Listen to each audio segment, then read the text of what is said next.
परमेश्वर के अति पवित्र नाम की महिमा हो। Let the holy name of the Lord be glorified this time. आज का पवित्र दिन परमेश्वर को धन्यवाद देता हूँ। इस प्रकार हम सबको इकट्ठा होने के लिए प्रभु ने एक मौका दिया है। And I thank our holy God for giving this day and wonderful time over here. हम परमेश्वर के वचन को और आज हम मनन करने जा रहे हैं। And in this time, today we are going to listen and meditate the word of God. लूका रचित सुसमाचार 24वें अध्याय और उसका 13 से लेकर जो है 13 और 14 पद को पढ़िएगा। लूका रचित सुसमाचार 24 का 13 और 14। And let's read Luke chapter 24 verse 13 to 40. उसी दिन उसके शिष्यों में से दो यरूशलेम को कोई 7 मील दूर बसे इम्माउस नामक गांव को जा रहे थे। जो घटनाएं घटी थी उन सब पर वे आपस में बातचीत कर रहे थे। ओके, यीशु मसीह के पुनरुत्थान के बाद दो चेले लोग इम्माउस को जाते हुए इस घटना को लूका ने इस पुस्तक में विवरण किया। And here we can see that after resurrection of Jesus, two of the disciples visited this Emmaus, and these things were noted by Luke. 4 सुसमाचारों में केवल लूका ही इस घटना को जो है बताया है। And in the 4 of the Gospels, only Luke has written about this incident. मरकुस ने शायद ये किया 2 पद में इस घटना को जस्ट बताया, उसका कोई डिटेल नहीं, बस 2 चेले लोग ऐसा करके इस बात को मरकुस ने उल्लेख किया है just. And in the book of Mark, he has just explained a little while, just an incident, like slightly. बाकी लूका ने इस घटना को जो है विस्तार से उसको अपने सुसमाचार में उसे ऐड किया। But Luke have explained it very clearly and perfectly. लूका रचित सुसमाचार से इस महीना प्रचार चल रहा है। And in this month, the preaching is going from the book of Luke. बहुत सारे लूका के सुसमाचार से हम कई संदेशों को सुन रहे हैं। And in this month, we are listening so many preachings. लूका एक लेखक है, एक ऐसा एकमात्र लेखक है बाइबल के लेखकों में एकमात्र गैर यहूदी या अन्य जाति व्यक्ति लूका है। And in the we can see that Luke is the only one person who has been as a Gentile. और लूका का लेखन शैली को यदि नया नियम में देखा जाए, नया नियम के 27 पुस्तकों में 2 पुस्तक लूका ने लिखा है। And we can see that in the book of Luke have written in the entire New Testament, Luke have written 2 gospels, 2 books. और नया नियम का सबसे बड़ा लेखक के रूप में हम पौलुस को देख सकते हैं। सबसे ज्यादा पुस्तक को पौलुस ने लिखा है। And in the book of in all entire the New Testament, we can see that Paul is the biggest writer. लेकिन पौलुस और लूका का एक तुलना किया जाएगा तो पौलुस से ज्यादा बातों को लूका ने लिखा करके हमें पता चलेगा। And when we compare this Luke and Paul together, we can see that Luke is a person who explained a lot in his books. पौलुस ने कई सारे पुस्तक लिखा है, लेकिन लूका 2 पुस्तक लिखा, लेकिन ये लूका रचित सुसमाचार प्रेरितों के काम पुस्तक, ये दोनों मिलाने से पौलुस के लिखे हुए बाकी पत्रिकाओं से ज्यादा बातें जो है लूका के इन दोनों पुस्तकों में है। Apostle Paul has written so many books in the New Testament, but when we compare these books with the writings of Luke, of Acts of Apostles and the book of Gospel of Luke, when we see this, Luke have mentioned so many things in his books and in his writings. यदि आप लोग Bible college विद्यार्थी लोग हैं तो आपकी जानकारी के लिए बताता हूँ, आपको असाइनमेंट जो है आप लोग आजकल लिख रहे हैं, आप लोगों को असाइनमेंट क्या है इसके बारे में मालूम है? And in this, like you are Bible college students, so I am explaining like this. As you are a Bible college students, you know how to write an assignment. पौलुस के पत्रिकाओं को देखे जाए वो एक असाइनमेंट था, assignment. When we see the letters, epistles of Paul, we can see that one epistle is like a one assignment. लेकिन यदि हम लूका रचित सुसमाचार और प्रेरितों के काम का पुस्तक को देखा जाए तो वो एक असाइनमेंट नहीं है, उससे आगे जा करके जो है वो दोनों एक थीसिस है करके हमें पता चलेगा। And but when we come to the Luke, when we come to the Gospel according to the Luke and Acts of Apostles, those are not like an assignment, but those are like a thesis. I can say that. ये assignment और thesis का क्या फर्क है? आप MDU student लोगों से, खास करके फाइनल ईयर लोगों से आप पूछने से वो अच्छे तरीके से आपको बता पाएंगे। And if you don't know the difference between the assignment and the thesis, you can ask to the final year students or MD students. They know that. लूका का पहला जो थीसिस था वो यीशु मसीह के बारे में था। तो यीशु से जुड़े हुए जितने जानकारी चाहिए सब कुछ जो है वो रिसर्च करके दूसरे लोगों से बेहतर तरीके से उसने लिख करके अपने इस लूका रचित सुसमाचार में उसने समेट लिया। And when we see about the Luke have gathered all the information about the Christ Jesus, all the things which Christ has done, those all things he have gathered and he examined and he have arranged in a proper way in his gospel. ये सब आप लूका रचित सुसमाचार का पहला अध्याय का पहला 1-2 पद पढ़ते ही आपको समझ में आएगा लूका किस तरीके से इस पुस्तक को लिखा है। And when you read the gospel according to the Luke, there by reading the first and second chapters, you can understand better well. और उसके बाद जो है कलीसिया जो प्रथम शताब्दी के कलीसिया के बारे में एक इतिहास चाहिए, तो उस इतिहास को जो है लिख करके उसने प्रेरितों के काम रूपी एक थीसिस को उसने पूरा मसीही कलीसिया के लिए पूरा दुनिया के सामने उसने ये थीसिस को रख दिया। And if you want to see about the birth of the church, you can go to the Acts of Apostles.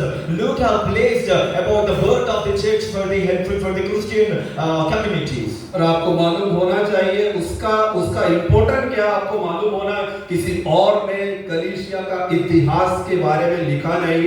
Only source केवल हमको प्रेरितों का काम से ही ये इतिहास मिलेगा। And in entire the New Testament you cannot find the birth of the church, but only Luke have mentioned about the birth of the church as a thesis in the Act of Apostles. लूका एक वाइद्य करके हमें मालूम है, लेकिन उससे बढ़कर लूका एक इतिहासकार था, लिखने में एक हिस्ट्री लिखने वाला, एक दूसरों से बढ़कर एक हिस्ट्री राइटर था। और हम देख सकते हैं, we can see that Luke is not only a person called as a doctor, but he is also known as, we can also say that he is a great and a wonderful historian and a theologian.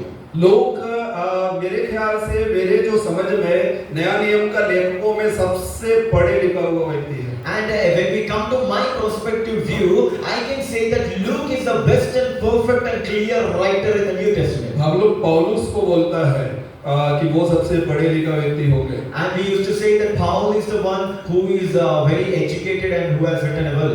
लेकिन पौलुस से भी एक कदम उसके बराबर या एक कदम आगे है लूका। उसके इस पुस्तक पढ़ने से हमें पता चल जाएगा ये सब। But Luke is the one who is one more step forward than Paul. When we read his books or his writings, then we can understand this. तो जब भी आपके सामने कोई असाइनमेंट हो, थीसिस हो, जो भी लिखने के लिए आता है, उसके लिए आप काफी समय रिसर्च करने में, लिखने में, खोजने में, पढ़ने में आप समय व्यतीत कीजिए। जब आप लिखोगे वो इतिहास बन जाएगा। And so that I encourage you all people, whenever you get assignments or theses or integrated paper, study well, research well, and write present in a good level. The writings which you write now will become a history in history. लूका का पूरा परिश्रम का फल है ये दो पुस्तक मसीही कलीसिया को आज हमें मिला है, उसका अथाह परिश्रम से मिला हुआ है ये सब। And entire the work of Luke, we got these two gospel, two writings. हम आज के इस घटना की ओर आते हैं। मैंने कहा दूसरे लोग इस बात को लिखा नहीं, लेकिन लूका ने इस घटना को निकाल करके अपने बहुत ही इम्पोर्टेंट एक यीशु मसीह के पुनरुत्थान के बाद का इस घटना को इसने जोड़ करके रखा। We can see that I have said that nobody have mentioned about this incident in the entire New Testament, but Luke have explained in a very good level. यहाँ पर दो चेले लोग यरूशलेम से इम्माउस की ओर जा रहे हैं और वो बातें करते जा रहे हैं, तो उसमें यीशु मसीह जो है उनके साथ हो लिए और ये लोग इम्माउस को जा रहे हैं। And we can see that in this incident, after the resurrection of Jesus, two of the disciples were going to the Emmaus with them. Jesus was also with them. तो इम्माउस जो है यरूशलेम से 7 मील का दूरी, लगभग 11 किलोमीटर की दूरी पर है यरूशलेम से Emmaus. And we can see that the place Emmaus is a place where it is far away of 7 miles from Jerusalem. इस संदेश में प्रवेश करने से पहले मैं आपसे पूछना चाहूंगा, यदि यीशु मसीह जी उठने के बाद सबसे पहले कहाँ-कहाँ दिखाई देना चाहिए था? And before going to the sermon, I want to place a question before you. When Jesus got resurrected, where Jesus should be visiting? मेरे विचार से यीशु मसीह को सबसे पहले जो है उस राजमहल में पिलातुस के सामने जाकर के खड़ा होना चाहिए था। And according to my understanding or according to my perspective view, Jesus should go and he should meet the Pilate in the king in his emperor. उसके पास जाके बोलना था तुमने गलत किया है, कम से कम तेरा पत्नी के बात तुझे सुनना चाहिए था और ये सब नहीं होता, देखो मैं अभी जिंदा हूँ तेरे सामने खड़ा हूँ। And Jesus should be saying like this that Jesus should be saying to Pilate that see, you have done the wrong thing, you should hear your wife word and you should not crucify or you should not crucify me. यीशु मसीह ऐसा कर सकता था, ऐसा किया होता तो वो बहुत बड़ा एक बहुत बड़ा कल का एक न्यूज़ बन जाता है। And if Jesus have done after resurrection, if he done this thing, this news used to be spread entire the nations. और उसके बाद हो सके तो वहाँ का जो महापुरोहित है, याजक है, कैफा के पास जाकर के बता सकता था आपने लोगों को गुमराह किया है, मैं ही मसीहा हूँ करके उसके सामने जाकर के यीशु मसीह अपने आप को दिखा सकता है। And Jesus also can go to the Caiaphas and he can say that you have made the people like mute people, but I am here as a Christ. या फिर ये यीशु मसीह के चेलों के पास या उसके माता के पास जाकर के यीशु मसीह अपने आप को दिखा सकता था। And or else Jesus can go to his disciples or his mother and he can show himself. लेकिन यीशु मसीह ये सब छोड़ करके अब जो है जो यरूशलेम में है, यरूशलेम से जो निकल चुके हैं, जा रहे हैं, उन दो चेलों के साथ यीशु मसीह जाकर मिल गया। But after the resurrection, Jesus didn't went to all those places, but Jesus went to these two disciples and met them. तो ये दोनों चेले लोग आपस में बात करते जा रहे हैं और एक डर में है, चिंता में, निराश में, और वे लोग एक संध्या का समय है, वे लोग यरूशलेम से अब इम्माउस की ओर जा रहे हैं। And when we see that those two disciples were walking together and they are fearing and they were trembling and they are discussing both of them and they are going towards the Emmaus, which is 7 miles far away from the Jerusalem. यीशु मसीह उनके पास आकर उनसे बातें करने लगा, लेकिन उसके आंखें ऐसा बंद किया गया ताकि वो यीशु को नहीं पहचान सका। And at the time Jesus came to them and Jesus had talked to them, but at the time their eyes were being closed in such a way that they couldn't recognize Jesus. वे लोग बिल्कुल ऐसा अंधा नहीं कि वे लोग जा रहे हैं, उनको सब कुछ दिखाई दे रहा है, लेकिन उसका अंदर के आंखें यीशु मसीह को पहचानने से बंद था और वे लोग पहचान नहीं पाए यीशु मसीह। And when Jesus was talking to them, they are not completely blind, but we can see that Jesus was talking to them, but their spiritual eyes were being closed and they were unable to recognize Jesus. और यीशु मसीह उनके पास जाके तुम लोग क्या बातें कर रहे हैं, आपस में क्या बात कर रहे हो? And Jesus went to them and asked, what you people are discussing among you? So वे लोग थोड़ा निराश हो गए और तू अकेला परदेशी है, इन दिनों में यरूशलेम में जो घटनाएं हो रहे हैं क्या तुम्हें नहीं मालूम? And Jesus is saying that don't you know that यरूशलेम में इन दिनों में क्या हो रहा है तुझे नहीं मालूम? तू अकेला परदेशी है, स्ट्रेंजर है, तुझे नहीं मालूम कि इजराइल में या यरूशलेम में क्या क्या इन दिनों में हो रहा है? And Jesus is saying that don't you know that what is happening over there? Are you a kind of a stranger or you are a separated one? Don't you know those things? यीशु मसीह को ये सब यीशु को पता था ये लोग क्या बात कर रहे हैं, लेकिन यीशु मसीह ये जानना चाहा कि वे लोग क्या बोल रहे हैं। And Jesus know that what they are talking and what they are discussing, but Jesus want to ask them and to know from their voice.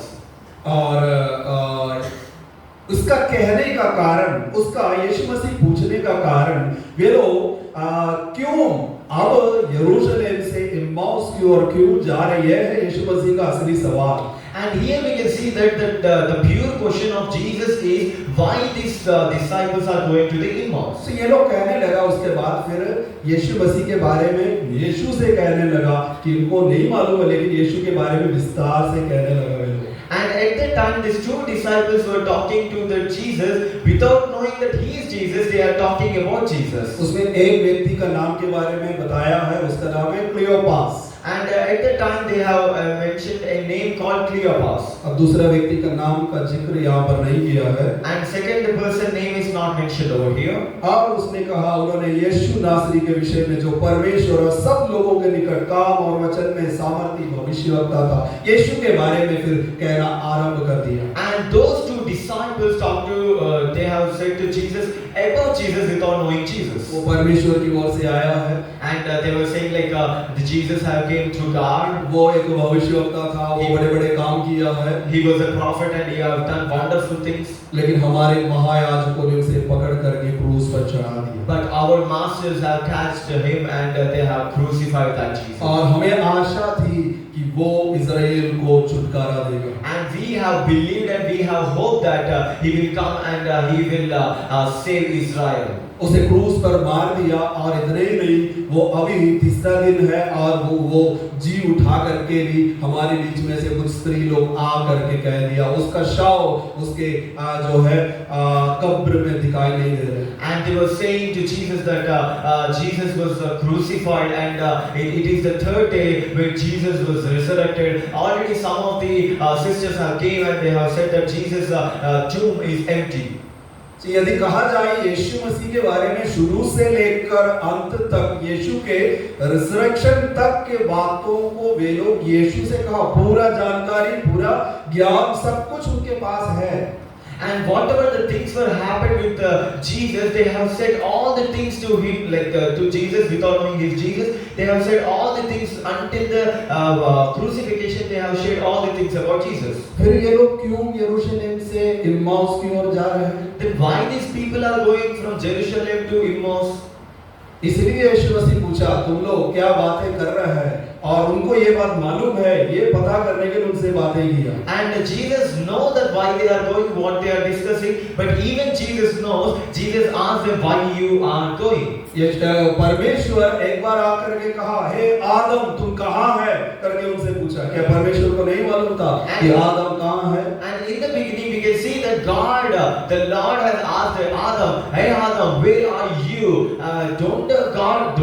God don't know that where is Adam? परमेश्वर का मालूम था, लेकिन परमेश्वर का पूछने का मतलब यह है कि मैंने जिस जगह तुझे रखा था उस जगह पर तू नहीं है, तू किसी और जगह है, इसलिए उनसे पूछा ऐसा।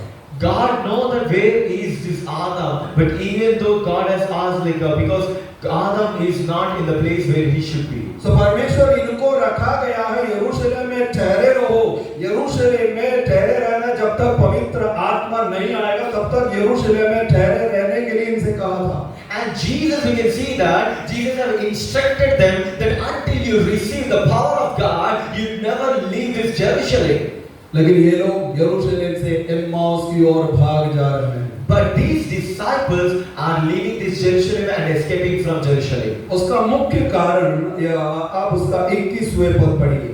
And there we can see the reason from the verse 21. But we trusted that it had been he which should have redeemed Israel, and beside all this today is the third day since these things were done. परंतु हमें आशा थी कि यही Israel को छुटकारा देगा। इन सब बातों के सिवा इस घटना को वे तीसरा दिन है। यहाँ पर ये लोग कह रहे हैं, परंतु हमें आशा थी कि यही इज़राइल को छुटकारा देगा। And these disciples are saying that we have the hope that he is the one who can save Israel. और उनकी आशा के अनुसार, उनके उम्मीद के अनुसार, उनके अपेक्षा के अनुसार कुछ नहीं हुआ, इसलिए वे लोग उस जगह को छोड़ के दूसरी जगह की ओर जाने लगा। And in this instant, we can see that according to their patience, according to their hope, according to their belief, there is nothing that happened on the third day. 3.5 साल यीशु मसीह के साथ चल के बहुत बड़ा उम्मीद था, आशा था, बहुत बड़ी योजनाएं थी, लेकिन वे सब कुछ तबाह हो गया है। बहुत ही निराश होकर के अब आगे कुछ नहीं कर सकता, बस हमको यरूशलेम से निकलना करके वे लोग वहां से निकल गए। Spending time with Jesus for 3 years, they have received a lot of hope. They have received a lot of hope and belief and faith about Jesus. But after the crucifixion of Jesus, after the 3 days, their hope and their belief, their faith, everything got left, and they started to escape from Jerusalem. यहाँ पर गलती यीशु मसीह का नहीं, इनका expectations या इनका आशाएं, उम्मीदें जो है गलत तरीके से था, लेकिन परमेश्वर का काम कुछ और तरीके से परमेश्वर किया। And here we can see that it is not a mistake of Jesus, but it is a mistake of the disciples, because they have kept their expectations, their hope, their faith in a wrong way, and through this, but the God is one who will live. यीशु मसीह मसीहा है, ये लोग सोचा मसीहा स्वर्गदूतों को लेकर के स्वर्ग से उतर के आकर के रोमी लोगों से हमें आजादी दिलाएगा, इस प्रकार की आशा उम्मीद थी इन लोगों का। And these people have in faith and a belief and in hope and faith that Jesus will come with the angels and he will save us from the Roman emperor. लेकिन यीशु मसीह इज़राइल को छुटकारा दे दिया है, लेकिन इन लोगों को समझ में नहीं आई, या इनका एक्सपेक्टेशन के अनुसार नहीं था यीशु मसीह दिया गया छुटकारा। But we can see that Jesus has already saved the Israel, but these people are unable to understand how he has saved, because their expectations were completely wrong. हमारी जिंदगी में भी ऐसा होता है, हमारा एक उम्मीद है, आशा है, हमारी योजना है, उसके अनुसार कुछ नहीं हुआ तो हम लोग निराश हो जाते हैं और अपनी जगह से छोड़ करके अपने उद्देश्य से पीछे हट जाते हैं। And he's saying like this instant, it also repeats in our life, that according to our faith, according to our belief, according to our hope, if the things are not properly done, we started to leave and escape from the presence of God, that God is not listening. बड़े बड़े उम्मीद लेकर के Bible college आया। With greater hope and greater faith, we have came to this Bible college. यहाँ पर जो है पूरा स्वर्गदूत होगा बाइबल कॉलेज में। And you have thought like there are all the angels in the Bible college. यहाँ पर आते ही आपका जिंदगी बदल जाएगा। After even entering into this Bible college, your life will be completely changed. और इधर आते ही आपको आप जो है वरदानों से भर जाएगा। And after entering into the place, you will be filled with the gifts of the Holy Spirit. और यहाँ से बड़े-बड़े प्रचारक बन करके मैं निकलूंगा। And after even coming here, you will leave this place by becoming a preacher or anything. अब मुझे प्रचार करना है, लीडिंग करना है, एक बड़े व्यक्ति मुझे बनना है। Doing like a greater things and preaching and a greater wonders. पर कुछ नहीं हो रहा है। But nothing is happening. यहाँ पर जैसे मैं सोच किया है वैसा कुछ नहीं हो रहा है। And nothing is there over here. Whatever the expectations are there, it is not even reaching. हाँ, यहाँ ड्यूटी करना पड़ता है। And here I should do duty. मैं वचन सीखने के लिए आया, लेकिन मुझे लकड़ी काटने के लिए भेज रहा है। And I came here to learn the word of God, but these people say to cut the wood. ये कौन सा बाइबल कॉलेज है? Yeah, what kind of Bible college? क्या सिखा रहे हैं आप? And what they are teaching us? नहीं, यहाँ कोई आत्मिकता नहीं है। And nothing spirituality is over here. हाँ, नहीं, मुझे वापस जाना चाहिए। And I should be going back. और बहुत ही फ्रस्ट्रेटेड होकर के लोग ऐसे जिंदगी जी रहे हैं या फिर ऐसे वापस चले जाते हैं। And people are being frustrated of this all things, and they started to slide back and they go back to the ये सब आपका उम्मीद का समस्या है। बाइबल कॉलेज है, यहाँ का किसी का समस्या नहीं। This is the problem with your expectations and hope and faith. This is not the problem of the Bible college. आप जो है आप सोच के आया कि आपके दिमाग में कि बाइबल कॉलेज मतलब पवित्र संत लोगों का एक जगह है, ऐसे आप सोचते हैं। And you people have an expectation that Bible college is a place where all the holiest to holy people will be living and angels will be dwelling. हम भी जब बाइबल कॉलेज गए थे इसी सोच के साथ गए थे। When we also went to Bible college, we also had these kind of expectations. तीसरा दिन बैग उठा के भागने का कोशिश किया था मैं, And after third day, I started to escape from the Bible college. क्योंकि मैंने जो 20 साल तक जो मैं दुनिया में जो नहीं देखा ऐसा काम बाइबल कॉलेज के अंदर हो रहा है। Because whatever in my entire life, whatever the bad things I have not seen in the world, I have seen those things in the Bible college. तो हमारे उम्मीद है, देखिए हम जैसे सब लोग हैं यहाँ कोई पवित्र नहीं है, हम लोग कोशिश कर रहे हैं पवित्र बनने के लिए, और ये जगह कोई परफेक्ट लोगों का एक जगह नहीं है, हम परफेक्ट हो रहे हैं हम सब लोग। And I can say to you people that this is a place, it is not for the holiest people or for the perfect people, but here is a place we train ourselves, we are being molded and shaped in a way that we become holy or perfect and pure and neat. सब कुछ ठीक ठाक है, सब कुछ perfect है, ऐसा कोई बाइबल कॉलेज, ऐसा कोई घर, ऐसा कोई कलीसिया आपको दुनिया में नहीं मिलेगा। There is no church, there is no home, or there is no Bible college that it is very holiest place. आपको आपका उद्देश्य समझना है, और आपको कहां पर परमेश्वर रखा है उस जगह पर आपको होना चाहिए। You should understand your decision and you should also understand the plan of God.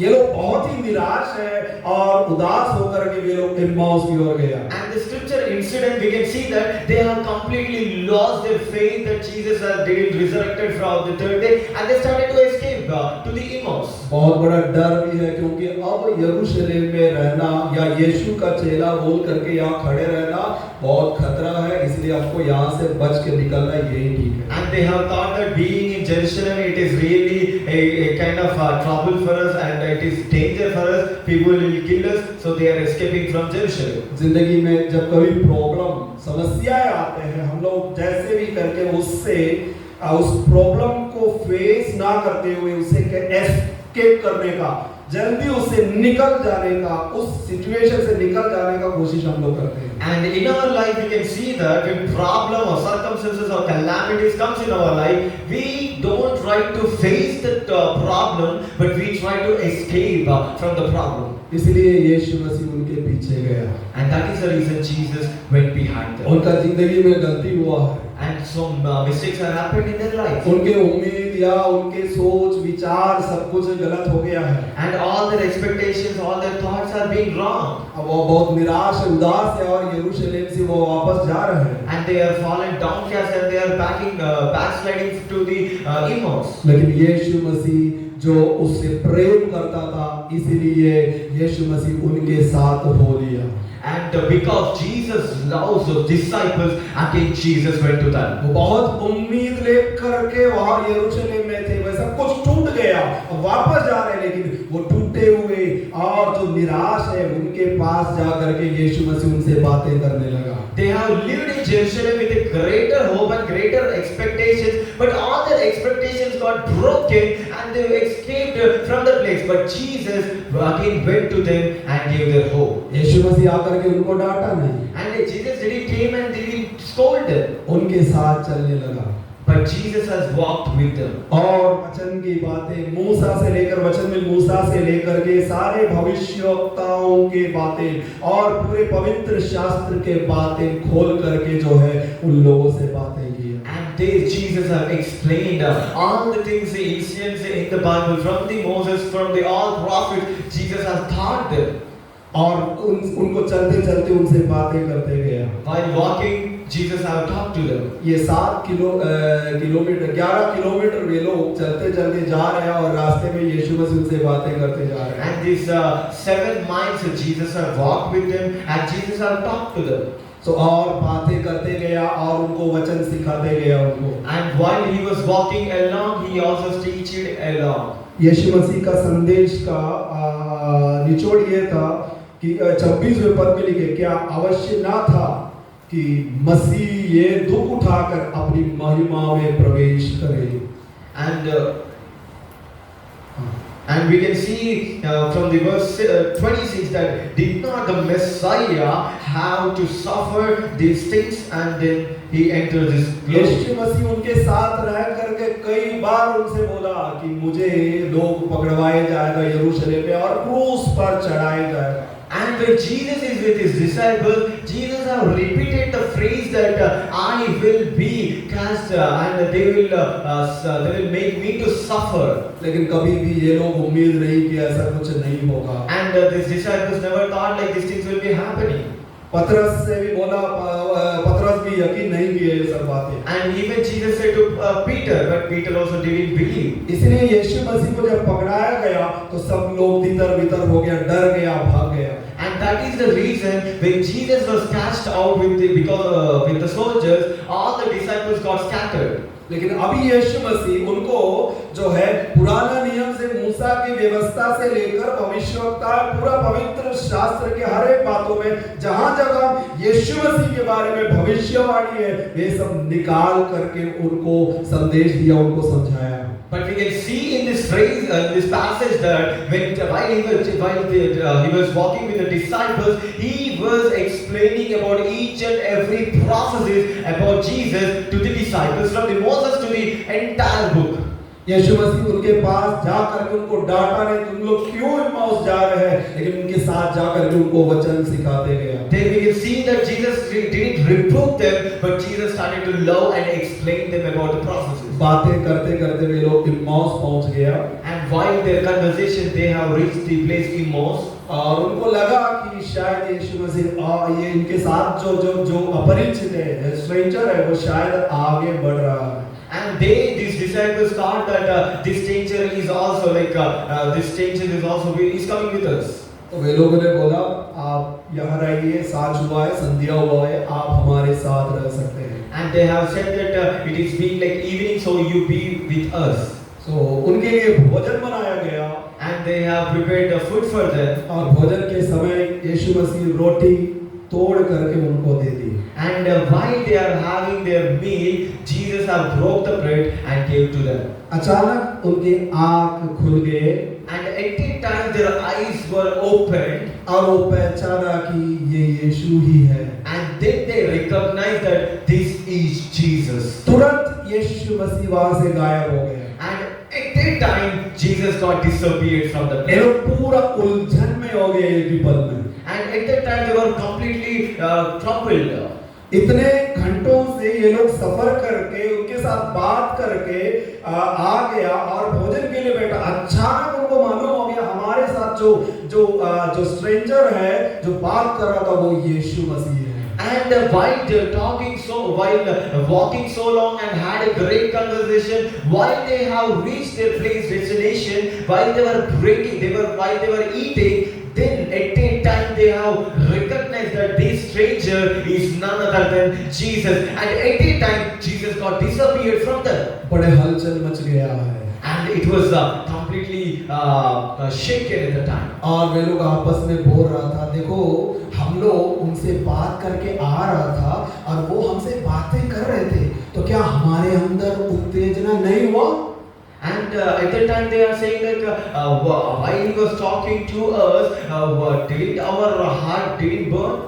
हाँ, हमारे अंदर जो है, मतलब हृदय में जो है एक आग जल रहा था, ऐसा उनको प्रतीति हुआ था। While he was talking to them, they were experiencing that their hearts were burning. तुरंत ये लोग वहां से निकल करके यरूशलेम को लौट गया। And while this experience were happened to them, they at that time they have left the place and they went back to the Jerusalem. 11 kilometre पैदल चल के इधर आया, भोजन भी ठीक से नहीं किया, लेकिन उनको मालूम हो गया, जी उठा हुआ यीशु मसीह को देखा, तो तुरंत वे लोग उसी रात को, उसी शाम को वे लोग लौट के यरूशलेम को गया। From Jerusalem they went to Emmaus. It is around like 7 miles, and while they are eating their food, they at that time left and they went back to Jerusalem again to see. यीशु मसीह के वचन उनके अंदर आग की जैसे जलने लगा। The word of the Lord Jesus was made like a fire in their hearts. उनको मालूम हो गया हमने जी उठा हुआ यीशु मसीह को देखा है। And they had believed that, they had a greater expectation that they have talked to the resurrected Jesus. पहले वो कंफ्यूज था, डरे हुए थे, निराश थे, लेकिन अब जी उठा हुआ यीशु मसीह को देखने से वे लोग हिम्मत से भर गया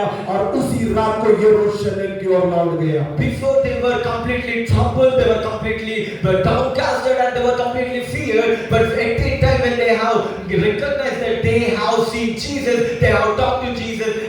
faith started to build up and they went back to the ji Jerusalem. उठा हुआ यीशु मसीह को देखने से, उसकी बातें सुनने से आपके जीवन का हर प्रकार का कंफ्यूजन, आपके जीवन का हर प्रकार का डर, निराश दूर हो जाएगा। While you listen the word of the resurrected Jesus, all the confusions in you, it will be getting out.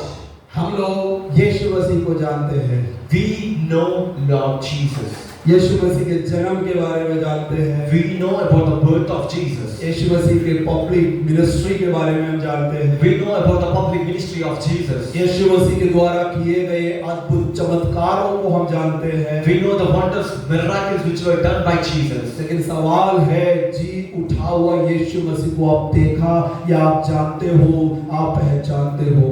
And the question is, do you know that resurrected Christ Jesus personally? Did you experience that resurrected Jesus? 3.5 साल इस दुनिया में आकर के सेवा किया हुआ केवल उसी नासरी यीशु को आप जानते या फिर जी उठा हुआ यीशु को आप जानते हो? And my question today for you is, do you know that the Jesus which have lived for 3 years, which have done public ministry for 3 years, or do you know the Jesus who are got resurrected? हम सब लोग, मसीह दुनिया का सबसे बड़ा एक समस्या है यीशु मसीह का क्या बोलना चाहिए, यीशु मसीह के चिन्ह चमत्कार या यीशु मसीह के कुछ संदेश, ये सब बातों को हम अक्सर सबसे ज्यादा इंपॉर्टेंट देते हैं। And the problem in the Christian community is all the people solely focus about Jesus and the life of Jesus and the miracles and the wonders which Jesus have done. सबसे ज्यादा important किस चीज को देना है वो हम नहीं दे पाते हैं, And we are unable to give the things which should be taken as an important. वो है यीशु मसीह का पुनरुत्थान। And that is resurrection of Jesus Christ. पुनरुत्थान ही सब कुछ जो है, सब कुछ बदल के रख दिया था।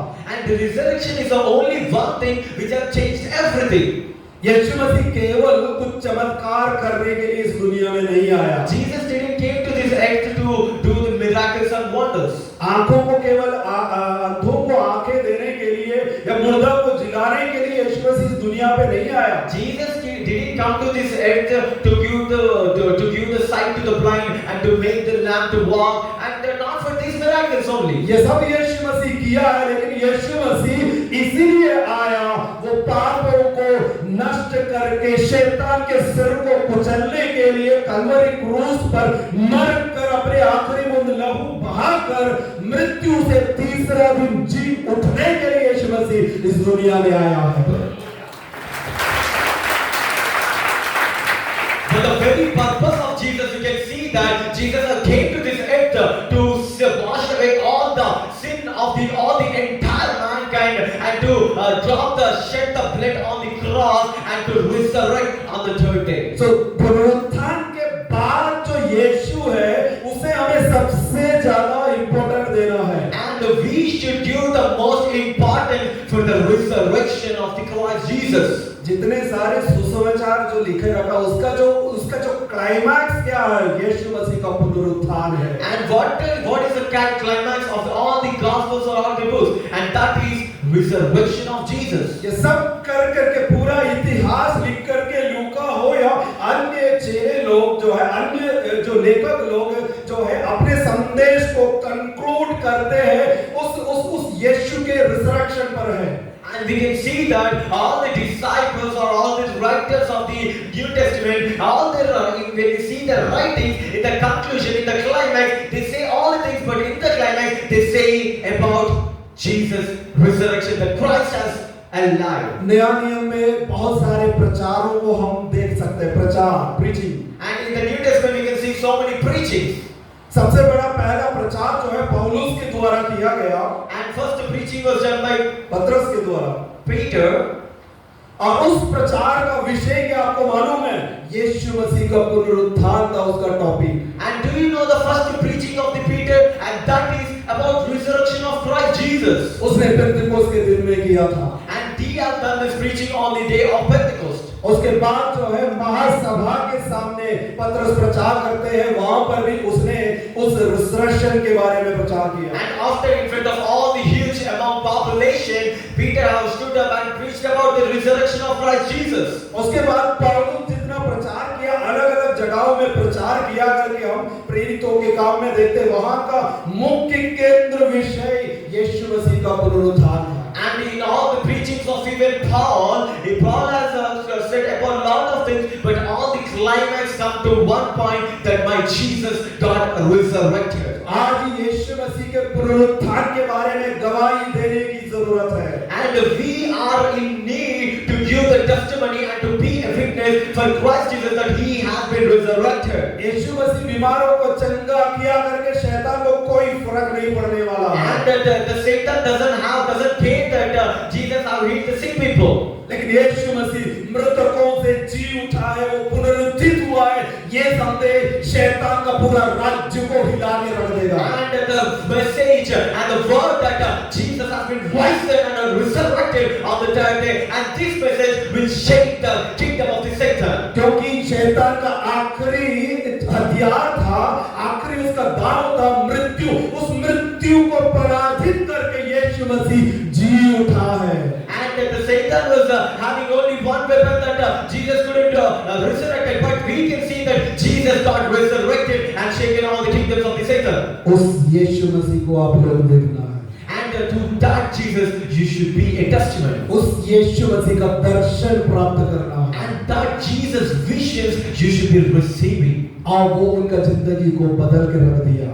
And those things will change entire life. जी उठा हुआ यीशु मसीह को देखने के बाद चेले लोगों जो उनका जो लाइफ है पहले जैसा नहीं रहा है। And when we see about the life of disciples, after when they see the resurrected Jesus, all their lives got completely changed. In mouse की ओर गए हुए चेले लोगों को मालूम हो गया, देखो ये सर्वशक्तिमान परमेश्वर जो मरकर मृत्यु से जी उठा है, देखो हम लोग निराश होकर इस जगह से जा रहा था, लेकिन वो प्यार करके हमारे पास आ गया। And the disciples were saying, we lost our hope, we were troubled and we were downcast, and we escaped from Jerusalem to Emmaus.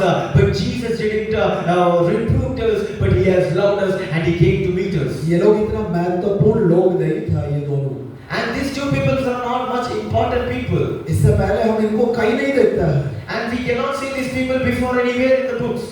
कोई इतना फेमस लोग नहीं है। And these people are not even famous. लेकिन यीशु मसीह उनको जान गया, उनका दिल टूटा हुआ है, बिखरा हुआ है, यीशु उनके पास आया। But Jesus, seeing their heart, that their hearts were completely broken and their expectations were completely broken. आप लोगों से मैं कहना चाहता हूँ, यदि आप निराश है, आप कंफ्यूज है, आप यहाँ आकर के बहुत ही निराश उदास हुए हैं, लेकिन मैं कहता हूँ यीशु मसीह आपके साथ है, आपको निराश होने का कोई जरूरत नहीं है। And I want to say that if you are being downcast, if you are being broken in this place, I want to say that Jesus didn't leave you and Jesus is with you, and the resurrected Jesus is with you. वे लोग सोच रहे हैं कि मेरा जिंदगी खत्म हो गया, मेरा मिनिस्ट्री खत्म हो गया, जितना सीखा सब कुछ खत्म हो गया, लेकिन जहां वो खत्म हो गया सोच रहा था, वहां से यीशु मसीह एक नई शुरुआत उनको दिया। And we can see that the disciples started all their ministry, all their work, all things which they have done were got collapsed and they cannot live. But Jesus, when the resurrected Jesus, made them all the change, all the life got changed. यदि परमेश्वर का बुलाहट आपके ऊपर है तो, if God's calling is upon you, परमेश्वर के द्वारा नियुक्त किया हुआ एक व्यक्ति आप है तो, and if you are the person who are chosen by the Christ Jesus, आप परमेश्वर को छोड़ के जाने से भी वो परमेश्वर आपको नहीं त्यागेंगे। if you even leave the Christ Jesus, He will come and He will take you back. उसका प्रेम आपको ढूंढ के आएगा, And that love will find you. वो है यीशु मसीह का प्रेम। And that love is called Jesus love. कोई आपको याद नहीं करेगा, कोई आपके बारे में चर्चा नहीं करेंगे, लेकिन यीशु आपको नाश होने नहीं देगा। यरूशलेम में आने वाले दिनों में बहुत बड़ा आशीष आना है, उससे वंचित रहने के लिए यीशु मसीह अवसर नहीं दिया उनको। You might not be very famous, but Jesus will be talking to you. When you see the Jerusalem, when they went back, they have done the greater things over there. यरूशलेम में बड़े-बड़े लोग हैं, लेकिन उनको छोड़ करके उन दोनों चेलों के पास यीशु मसीह गया। When we see the Jerusalem, there are so many big celebrities or big so-called people, but Jesus didn't went to them, but Jesus went to these two disciples. यीशु मसीह के द्वारा बुलाए गए चुने गए आप लोग में से एक व्यक्ति यीशु मसीह के लिए बहुमूल्य है। And the one over here, each and every person who are chosen by the Christ Jesus, you are very precious for Him. आप अकेले होना परमेश्वर कभी नहीं देगा। And God will never allow you to be even alone. ज्यादा समय आप परमेश्वर से दूर होने का मौका परमेश्वर नहीं देगा। God will even don't give you the time to be away from His presence. आप निराश होने, आपके दिल टूटने परमेश्वर नहीं देगा। And God will never allow to that in such a way that your all the soul get downcast. उसका प्रेम आपको वापस लाएगा। His love will bring you back. यीशु मसीह का वचन उनके अंदर आग जैसे जलने लगे। The gospel, the word of Jesus was burned like a fire in their hearts. एक और घटना याद आता है प्रेरितों के काम में फिलिप्पुस एक खोजे के साथ वो रथ में उसके साथ हो लिया था। And we can see, I have remembered one more incident in the book of Acts. We can see that about the Philip that while he was walking, he was taken up. वो भी एक सफर में था। And he was also in a journey. वो यरूशलेम से अपने घर वापस लौट रहा था। And from the Jerusalem he is going back to his home. और वहां से यशायाह का किताब उसे मिला, उसको वो बैठ करके उसको पढ़ रहा था। And then he got the book of Isaiah and he sat and he studied through it. और वो पढ़ रहे थे, उसको समझ में नहीं आ रहा था ये क्या उसमें लिखा है। Yeah, while he was studying that Isaiah, he is unable to understand what is in the written. So फिलिप्पुस जा करके उनके साथ वो बोला रथ में बैठ गया और उसी शास्त्र से उनको वचन समझाना शुरू कर दिया। And Philip went to those people and he sat there and he started to explain to that people. और उस रास्ते में सफर में ही वो बीच में जा करके एक अचानक एक नदी या तालाब देखा। And while they were passing, there was a pond over there. So उस खोजा ने बोला यहाँ पर पानी है तो इधर बपतिस्मा लेने से क्या रोक है करके बोला। And at that time the person said to Philip that here there is some water, so why don't we take the baptism? So तुरंत वो बोला कि यदि आप विश्वास करते हैं तो अभी बपतिस्मा ले सकते हैं। And Philip said that if you believe now, I will give you baptism even now. दोनों पानी में उतर गए। And those people went to the water. और उसे बपतिस्मा दिया। And Philip gave baptism to him. बपतिस्मा लेकर पानी से जब खोजा ऊपर आया And when that person came from outside from the water, और तुरंत जो है फिलिप्पुस गायब हो गए। and at that time Philip got disappeared. फिलिप्पुस को आत्मा उठा करके लेके गया। And Philip, the Spirit of the Lord has taken this Philip to the heaven. यहाँ पर उससे पहले जो वचन जो काम करना था वो उनके अंदर काम कर दिया। And whatever the work of the scripture should be worked, it has been fulfilled. हम लोग इम्पोर्टेंट नहीं है, प्रचारक लोग इतना इम्पोर्टेंट नहीं है। And the preachers are not much important. हमारे द्वारा कहे जाने वाले वचन बहुत ही महत्वपूर्ण है। But the word which we preach, it is important.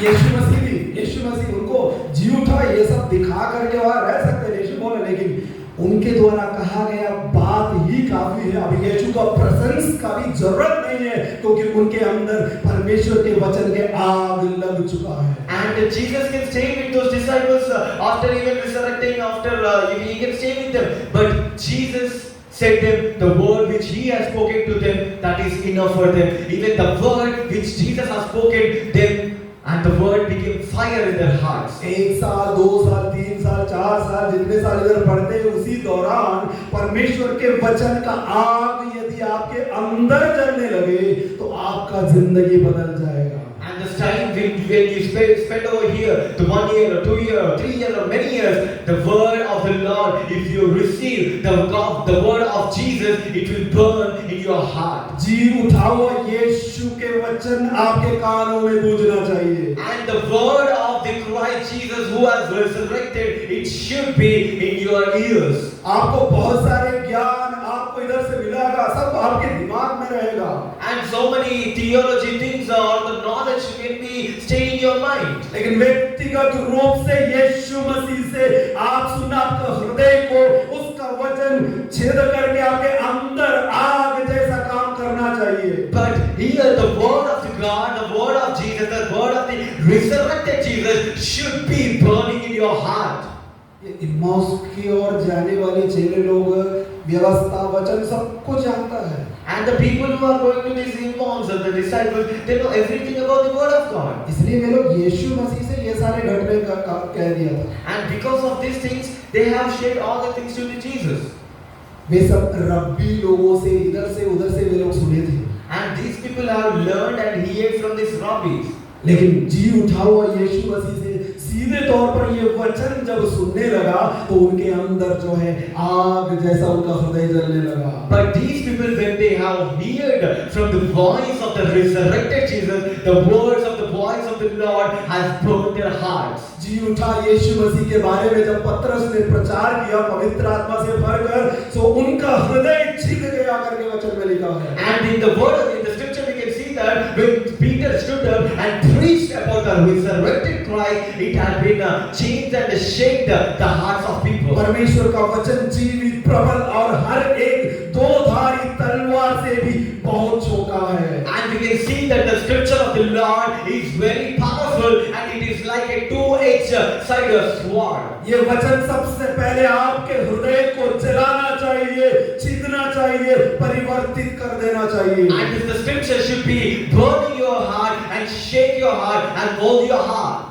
पवित्रता कैसे आता है आपको मालूम है? And do you know how this holiness will be entering into you? परमेश्वर के वचन के आग आपके अंदर जलना तब पवित्रता आएगा। And with the scripture, the word of Jesus, when it will burn in your heart, automatically you started to become like the holiest एक person. शुद्धिकरण होगा। And inside you, there will be a process of cleansing. यीशु मसीह का वचन उनका हृदय को जला दिया। And the word of Jesus have been burned their hearts. अब वे लोग उस जगह, हम लोग होता तो सोचेंगे अब इतना सफर करके आया है, कल हम लोग जाएंगे। And you people may think like we have done that much of distance of journey and one day we will leave from this place. लेकिन प्रभु का वचन, प्रभु का जो रेवलेशन, वचन का रेवलेशन और जो दर्शन देखा है उसके अंदर उभलने लगा। But we can see that their hearts, the words which have been inserted into their hearts started to boil. जिस जगह से डर के वो भाग रहा था उसी जगह की ओर वे लोग जाने लगा और यीशु मसीह का गवाही दिया है। From the place they started to escape, those places they have went back and they started to preach about the resurrected Jesus. आज आप लोगों से कहने के लिए एक ही बात है, जी उठा हुआ यीशु मसीह को देखना चाहिए और उसके वचन आपका हृदय में काम करना है। And today, this time, I want to say you only one thing, that in your heart there should be the word of the resurrected Jesus and it should be burning in your heart. और आप यीशु मसीह का बहुत बड़ा एक गवाह बन जाएंगे। And then you will become a greater witness and testimony for the resurrected कोई Christ. आपको जाओ जाओ ये करके आपको चैलेंज करके आपको भेजने वाला जगह नहीं है मिशन फील्ड में। And this mission field is not a mission field is not like challenging and make you people to challenge go and work there, not like this. आपके अंदर स्वयं उत्तेजना आना चाहिए। And the mission should be like it should be working inside of you with yourself. ये चलो कोई नहीं कहा तुम अभी यरूशलेम जाओ, लेकिन परमेश्वर का वचन उनके अंदर जलने लगा और उसी समय वे लोग जा करके वहां जाके यीशु मसीह का गवाही दिया। Nobody said to these disciples that go back to Jerusalem, but the word of the Christ Jesus are burned in their heart and they started to go back to. तो मेरे भाई और बहनों, इस पढ़ाई के दौरान आपके जिंदगी में परमेश्वर का वचन आपका हृदय में इस तरह काम करना चाहिए। And my dear beloved brothers and sisters, the words in this study time, the words of the Christ should be burning your Prabhu heart. के वचन को ऐसा हमारे अंदर लीजिए ताकि हमारा हृदय में आग लग जाए और हमारा जिंदगी सबसे पहले परिवर्तित हो जाए। And take the words more deeper unto you in such a way that it shall be changing your heart, it shall be burning in your heart, and it shall make you as a first change and a witness for Christ Jesus. उसके बाद जब यहाँ से आप निकल करके यीशु के बारे में जब प्रचार करोगे तो आपके जुबान से जो है ऐसा प्रभावशाली वचन निकलेगा, वो लोगों को प्रभु की ओर लाने में सक्षम होगा। And when these things happen, and when you go back to the mission field, when you speak, the words will be carrying a greater power and a greater anointing. परमेश्वर आपको इस वचन से आशीष देने पाए। And God shall bless you all with His आइए हम word. अपने आंखों को बंद करें। Let's all close our eyes. और प्रार्थना करें कि प्रभु आज मेरे हृदय से प्रभु आप बात कीजिए, आपके वचन मेरा हृदय में काम करने पाए। Let's all pray that God, let your word shall be working in my heart, and let your word shall burn in my heart. प्रभु से कहे, प्रभु मैं बहुत उम्मीद लेके आया, लेकिन मेरे मन में दुविधा है, निराश है, समस्या है, लेकिन आप मुझसे बातें कीजिए और आपके वचन मेरे हृदय में काम करने पाए। Let's say to God that God, I have come to this place with a greater expectation and greater things, Heavenly Father God, but all my things have been gone, and I was I'm in a place of downcast and in a state of completely brokenness and distress, O Lord. प्रभु मैं आपके वचन के लिए आपके कहा हुए बातों को मान करके आप जिस जगह रखा है उस जगह में रहना चाहता हूँ। God, I want to keep your word in my heart, and I want to be in a place you have placed me, Lord. आपको परमेश्वर इस जगह पर लाकर इस जगह पर इसलिए रखा है, आने वाले दिनों में बहुत बड़ा एक पवित्र आत्मा का एक आग उतरने वाला है, वो उस आशीष को आप प्राप्त करें। The very purpose of God has brought you over here is to fill your people with His Spirit and fill your people with your fire, with His fire. निर्णय लीजिए कि जब तक पवित्र आत्मा का आग नहीं उतरता तब तक मुझे इसी जगह पर यरूशलेम में मुझे ठहरे रहना होगा। And take a decision that until I receive the power of God, until I receive that fire of God, I will never leave this place as those people have never left the Jerusalem. पवित्र आत्मा का अभिषेक आग उतरने से पहले ही इस जगह से आपको निराश होकर के इस जगह से आपको भगाने के लिए शैतान भरसक कोशिश करेगा। Before you receive the power of God, before you receive the anointing and the Holy Spirit, the Satan will be trying you to downcast you, break you, and make you to fall in depression and make you to escape from this place. प्रभु के सामने अपने आप को समर्पित कीजिए। Submit yourselves before to God. धन्यवाद यीशु इस संदेश के लिए। Thank you, Lord, for this wonderful message. प्रभु ये हर एक के हृदय में कार्य करने पाए। And this message shall be working in each and every heart. जी उठाओ यीशु मसीह को देखने पाए लोग। Let these people shall be seeing that resurrected Christ. यीशु का वचन इनके हृदय में जलने पाए। And the word of Christ Jesus shall burn in their hearts. और ये लोग यीशु मसीह का गवाह बन जाएं। And these people shall be a witness and testimony about Christ Jesus. प्रार्थना सुना, धन्यवाद यीशु के नाम में मांगता हूँ। And thank you for hearing the prayer, and we ask in Jesus' name. आमीन। Amen. को धन्यवाद और परमेश्वर सबको आशीष दे। थोड़ा समय आगे बढ़ गया है और माफी चाहता हूँ, परमेश्वर आप सबको आशीष दे।